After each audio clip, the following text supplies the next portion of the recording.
பாகவதோத்தமர் ஒரு வேதவித்தனுடைய வாக்குனால முதல்ல வெளியில வரணும்னு நினைச்சாங்க. இந்த ஸ்லோகங்களை தினம் பொண்களோ பையன்களோ படிச்சா சீக்கிரம் கல்யாணம். கல்யாணம் ஆறதுக்கு முன்னாடி ஒரு பொண்ணு எழுதின லெட்டர், அது என்ன பண்ணுவோம் அப்படின்னா நித்திய கல்யாணத்தை கொடுக்கும். அப்படி எழுதியிருக்காளாம் லெட்டர். நம்ம ஹிந்து தர்மம் என்ன தெரியுமோ, செட்டாகி கல்யாணம் பண்ணிக்க கூடாது, கல்யாணம் பண்ணிட்டு செட் ஆகணும்.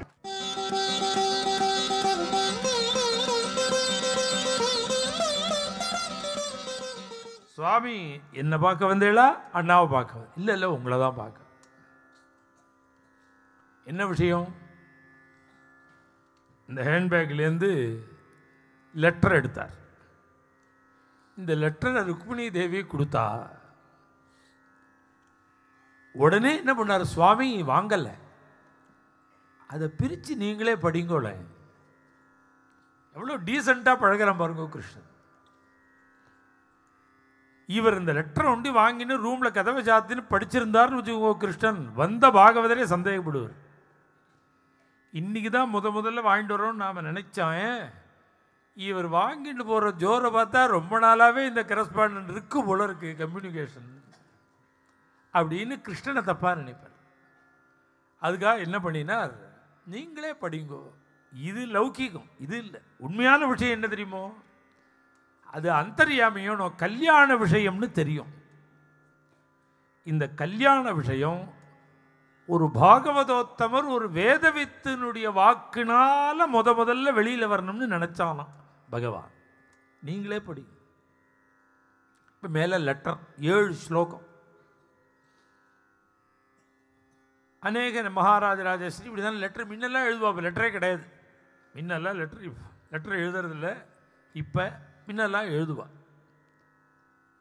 அன்புள்ளேன்னு போட்டு, சொந்த பந்துக்களாக இருந்தால் அன்புள்ளேன்னு போட்டு அவர்களுக்கு அநேக நமஸ்காரம், உபயக்ஷேமம், இது ஒரு மெத்தட். பிரியம் உண்டு இருந்தால் அன்புள்ளேன்னு ஆரம்பிச்சிருவா.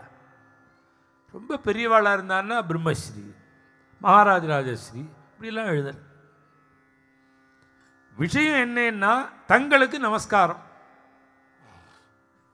அநேக நமஸ்காரம். நாம் அன்புள்ள கிருஷ்ணன் அவர்களுக்கு, ஸ்ரீ ஸ்ரீ துவாரகாதீசன் கிருஷ்ணன் அவர்களுக்கு அநேக நமஸ்காரம். இது முதல் வரி. இது நாம் எழுதுறதா இருந்தால் இப்படி தான் எழுதும். ருக்மிணி தேவி எப்படி எழுதினா தெரியுமோ, ஸ்ரீமதே. கல்யாணம் ஆறதுக்கு முன்னாடி ஒரு பொண்ணு எழுதின லெட்டர், ருக்மிணி சந்தேசம்னு 7 ஸ்லோகம். தரங்கத்தில் ஒரு கத்தியம், ஒரு தரங்கம். இதை தினசரி படிச்சுன்னு வந்தால் சீக்கிரம் கல்யாணம் ஆகிடும். இதுக்கு பலனே அப்படிதான். இந்த ருக்மிணி சந்தேசம் படித்தா சீக்கிரம் கல்யாணம் ஆகிடும். பாகவதம், ஸ்ரீமத் பாகவதம் தசமஸ்கந்தத்தில் 52வது அத்தியாயத்தில் ருக்மிணி உவாச்சான்னு ஆரம்பித்து ஸ்ருத்வா குணான்னு ஆரம்பிக்கும் 7 ஸ்லோகம். இந்த ஸ்லோகங்களை தினம் பொண்களோ பையன்களோ படித்தா சீக்கிரம் கல்யாணம் ஆகிடும். லோகத்துக்கே மங்களத்தை கொடுக்கக்கூடிய ருக்மிணி கல்யாணம், ருக்மிணியினுடைய சந்தேசம் லெட்டர். ஒரு கல்யாணம் ஆகாத பொண்ணு கல்யாணம் ஆகாத பையனுக்கு எழுதின லெட்டர். லெட்டர்னு சொல்கிறேன், தவிர இது என்ன லெட்டர்னு எல்லாருக்கும் தெரியும். அந்த சப்தத்தை நான் சொல்ல வேண்டாங்கிறதுக்காக லெட்டர்னு சொல்லிட்டு இருக்கேன். இது பகிரங்கமாக படிக்க முடியுமோ? இப்படி ஒரு பொண்ணு எழுதியிருக்கா லெட்டர், அதை பகிரங்கமாக படிக்க முடியுமோ இப்படி மைக்கில்? ஆனால் இந்த லெட்டரை இப்போ நான் படிக்க போகிறேன், நீங்கள் 1000 பேர் கேட்க போகிறேன், 1,00,000 பேர் கேட்க போகிறேன். அது என்ன பண்ணோம் அப்படின்னா நித்திய கல்யாணத்தை கொடுக்கும். அப்படி எழுதியிருக்காளாம் லெட்டர். கல்யாணத்துக்கு முன்னாடி லெட்டர் எழுதக்கூடாது. கல்யாணம் நிச்சயம் ஆச்சுன்னாலே அந்த சம்பாஷணத்தை குறைக்கணும். நீ அதை கம்மி பண்ணினாதான் கல்யாணம் நடக்கும்.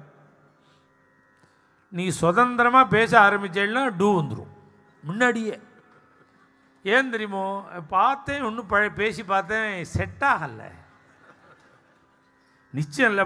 10 லட்சம் ரூபா சில வச்சு நிச்சயம் ஆகிருக்கும், செட் ஆகலை. தப்பு அது. ஏன் தப்பு? நீ பேசுனது தான் காரணம். நம்ம ஹிந்து தர்மம் என்ன தெரியுமோ, செட்டாகி கல்யாணம் பண்ணிக்கக்கூடாது, கல்யாணம் பண்ணிட்டு செட் ஆகணும். கல்யாணம் பண்ணிக்கணும், செட் ஆகும். அதுக்குள்ள வழிகள்லாம் நம்ம ரிஷிகள்லாம் சொல்லியிருக்கா.